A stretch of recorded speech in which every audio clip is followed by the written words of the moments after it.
విజయవాడ గవర్నర్పేట దుర్గా కళామందిర్ సమీపంలో గంజాయి మత్తులో కొందరు వ్యక్తులు వీరంగం సృష్టించారు. గంజాయికు బానిసలైన ఇద్దరు వ్యక్తులు మరో వ్యక్తిని పట్టుకుని తీవ్రంగా గాయపరిచారు.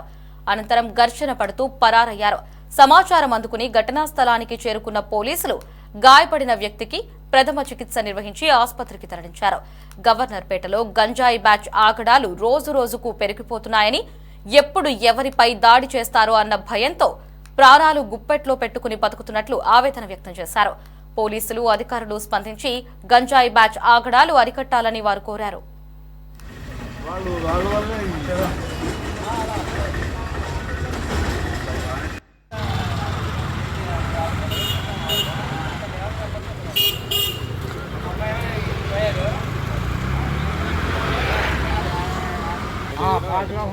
ధ్యానం జేబులు లాగేది, ధ్యానాన్ని కొట్టేది కోసేది అంతా ఇల్లే.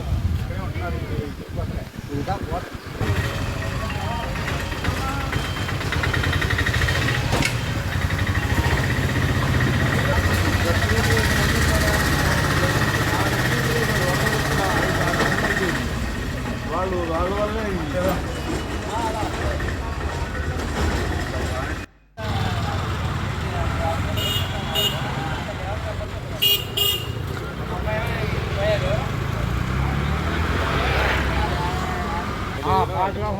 ధ్యానం జేబులు లాగేది, ధ్యానాన్ని కొట్టేది కోసేది అంతా ఇల్లే.